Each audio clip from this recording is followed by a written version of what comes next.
Hi friends, this is Laura with Potpourri of Life. If you haven't yet, make sure you subscribe, hit that bell so that you get notifications when a new video comes up. This is, I believe, number 4 of my series of trying to save money as we move forward in the chaotic craziness that we are dealing with rising prices and so forth. So in this one, I want to talk about our utilities. So this is, I've already talked about how to budget your money so that you can stretch your dollars out, because you're going to have electric bills, you're going to have oil bills, or whatever your fuel source is. It could be wood, so you want to keep that in mind. I have propane for cooking. You have all these other different resources. So we're going to talk about the utilities. How can we save money? All right, let's start with, actually I didn't write this one down, so I'm going to start with water. How do we save with water? For us, we're filtering water, and as I showed when I was sharing how we put together a water filtration system that we could make on our own instead of buying. We do have Berkey, but we made some so that we could repurpose. We could filter out the rainwater, which we're still doing, and then we bring it in and filter it a second time, because there's so many impurities in the air. So I just prefer, the water comes out nice and clean, but I just prefer to do that. So you can save money on water by having a rain barrel, and you bring that in and you filter it. I recommend that you follow that video, because you can make your own at a lesser cost. And one thing I learned is that you don't have to use like a stock pot. You could actually use food grade plastic buckets, which are far cheaper, but those are some options that you could do. So filter your water, your rainwater, and repurpose, use that instead of using the water from the city. But if you have a well, this shouldn't even be an issue for you unless you're trying to conserve your well water. I haven't had well water in a long time, and boy do I miss it. But this is one way that you can conserve on your water usage. In the wintertime, if we get enough snow, I will be throwing the snow into the homemade filter, and that's how we're going to be getting some water as well. But I'm sure at that point we will have to take some water from the city. So another thing that you can do with water is, I've mentioned, is hand wash your clothes. You use less water to hand wash. A couple weeks ago, I hand washed with the 2 buckets I had mentioned previously, and this unit of that, it's like a plunger. And I used 3 gallons to wash and 3 gallons to rinse. And I rinsed my clothes twice. So I used a total of 6 gallons. And compared to what you use in the washer, I haven't measured how much comes out of that washer, but it fills our cellar sink. So there's quite a bit of water that comes out. And so this is our way of saving some money. Hand wash some of your things. You need water to brush your teeth. So what can you do? If you're not already doing this, we've been doing it for years. We turn off the water while we brush our teeth.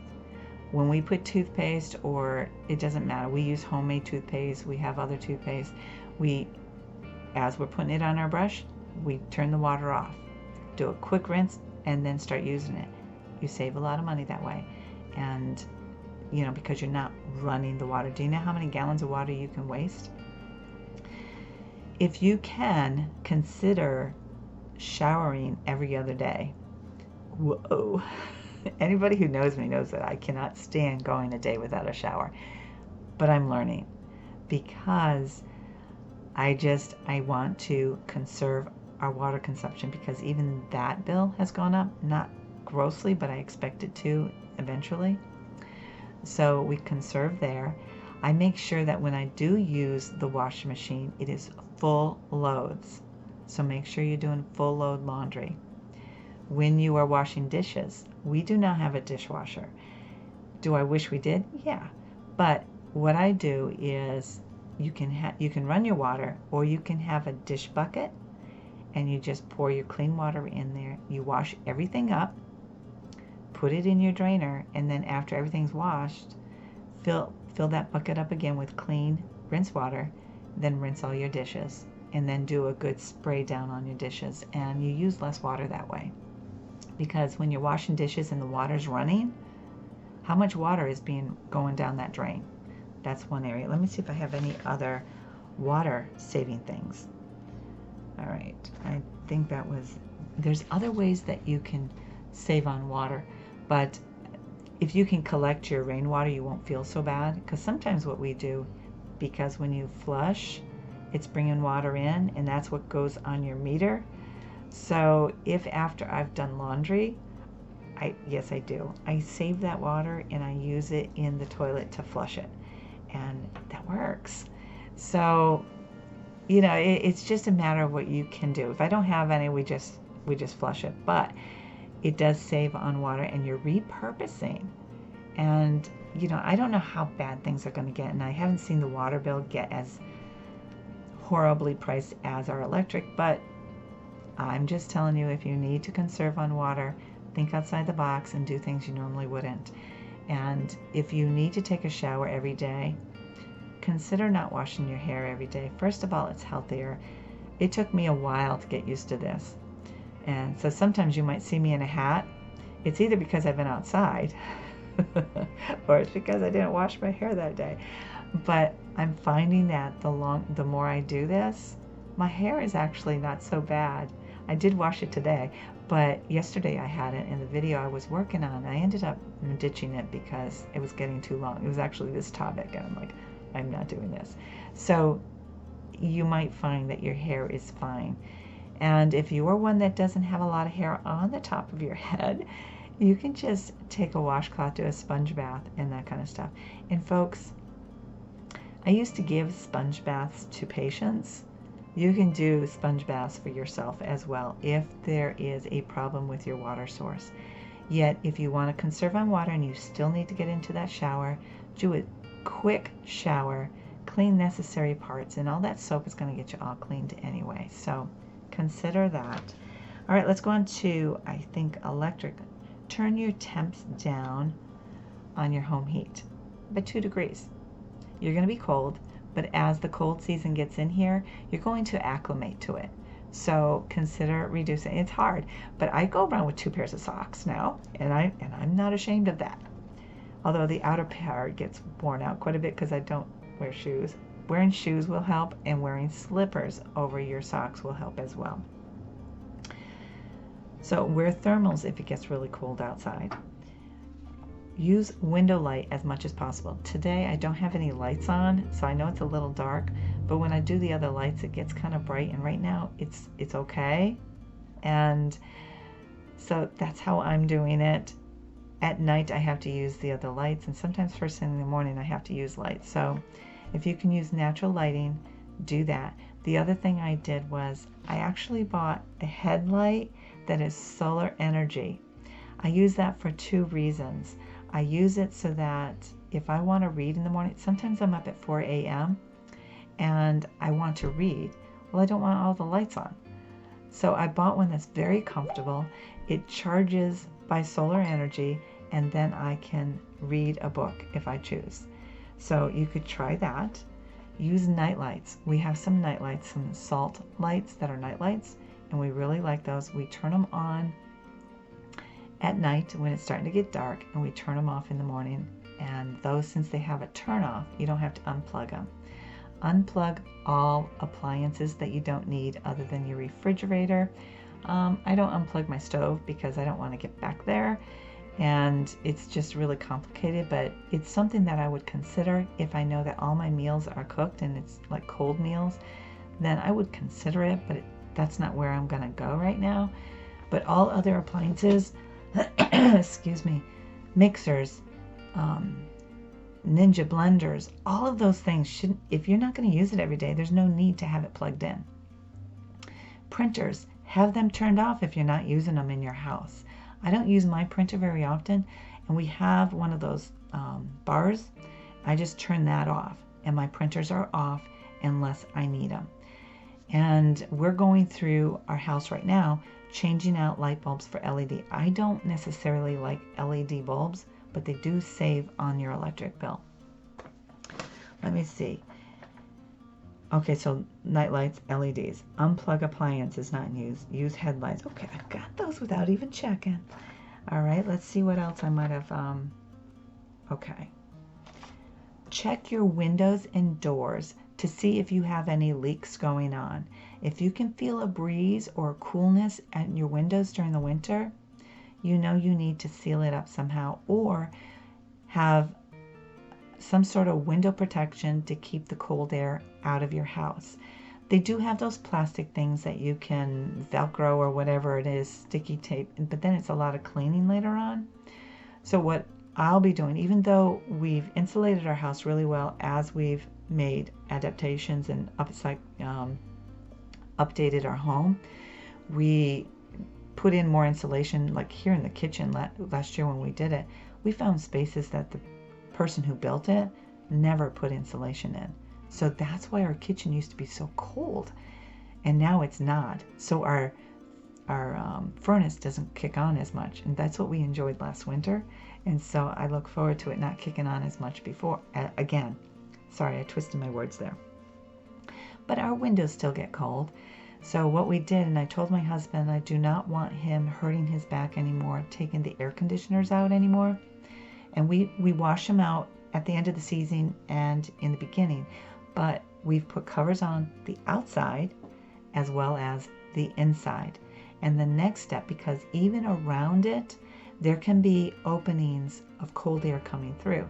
So I am putting together something that I will be putting around that, and then I will have another sheer or another type of curtain. And these are on windows that we don't typically look out of, but I want to be able to open them so if we hear a noise or something, we can open it. But it'll give that extra barrier, and it has airflow because the curtains move.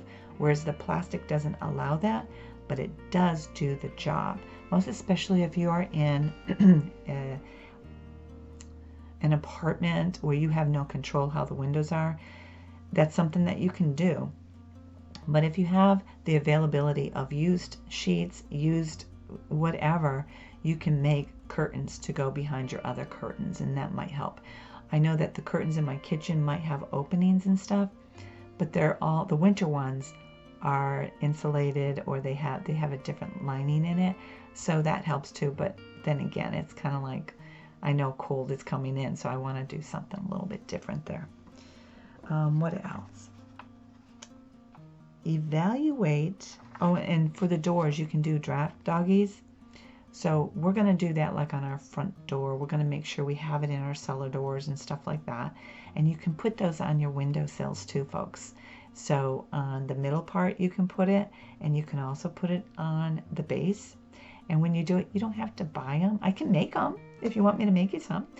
But I would recommend considering using old socks that got holes in them, tie it up on that end, and then just stuffing it with rice or rocks or whatever you have. There's no snow out there yet. Go get some rocks and fill them up, and let that help keep the cold drafts out.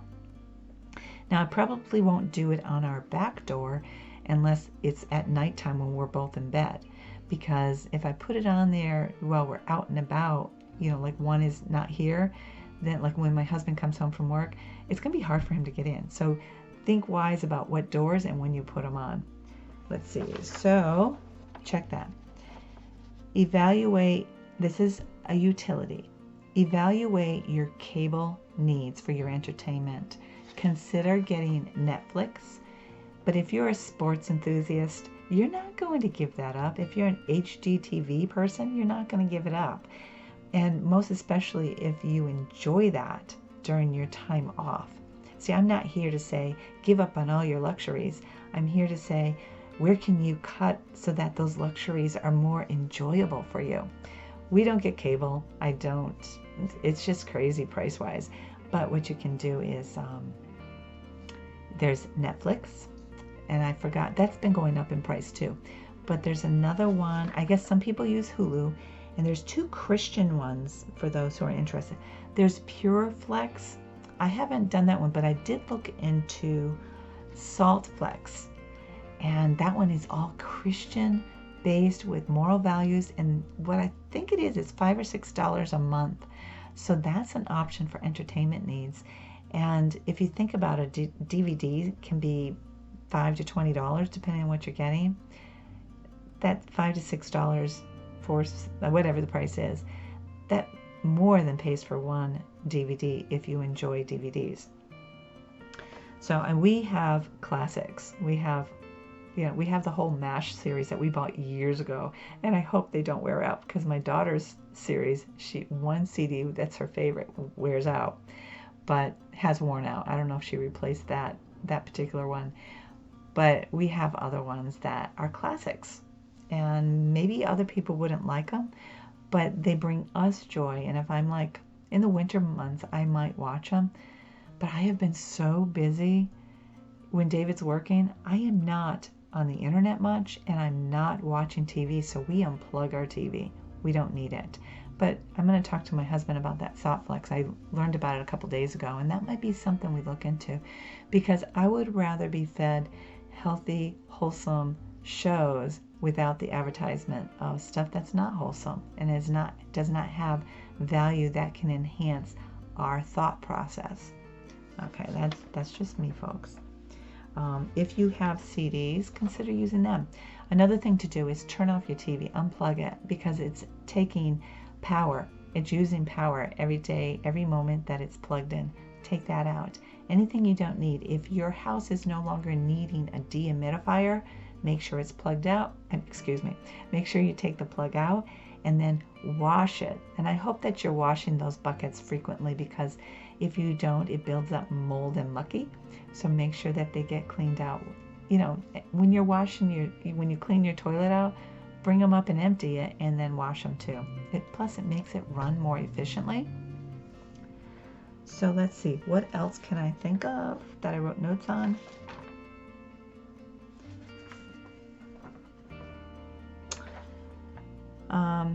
Okay, I have this on the water thing. When you use less water in the shower and stuff, that also helps when you are heating your water as well. So the less water you use, you can actually turn down your water heater temp so that it's more comfortable. Now, I like a nice hot bath, so I like my temp on our water a certain temp. But you know what? My back hasn't been as bad in terms of pain, and so I'm trying to be very careful not to do too many soaking baths. I do that as a treat for myself. So we're cutting back there, but you can turn your temps down. You don't need real hot water to wash your hair, and you might find that your hair is healthier if you don't. Your skin too. And let's see, I think, running your appliances, like if you're doing a load of wash, that, your sheets, towels, and jeans and stuff, do it in off-peak hours. This is something that's been out there for years to know. So all things are running during the middle of the day. Schools, businesses, all kinds of stuff. They're using the electric grid during the day. So try to use them at night. And I realize there's electric cars out there now using our grid system. That might get old over it when people realize that we're still consuming energy as you plug in your car. That's using energy, and it's using gas, it's using all that stuff. And I hope that people are actually learning that even though it's kind of cool and you're saving at the pump, you're still utilizing fuel. And so that's not making our world cleaner. It's just you redistributed the use of the fuel. Let's see. So run your appliances off-peak hours, and I think that's it for utilities. This is a shorter one. I think this is number 4. I do have another one, and that is going to be an overall of other things that I haven't brought up. So I hope these ideas are helpful. I truly, truly do. And maybe you have other ideas that you can share how to save on your utilities, and share them below. See, where I am, this is what works for us. We're not big users of stuff, but we need water, we need fuel, we need these things. So maybe you have some other ideas that I didn't think of, or maybe I do and I just forgot to mention. I would love to hear your feedback. So anyways, have a great afternoon, and thanks again. Subscribe if you can. God bless.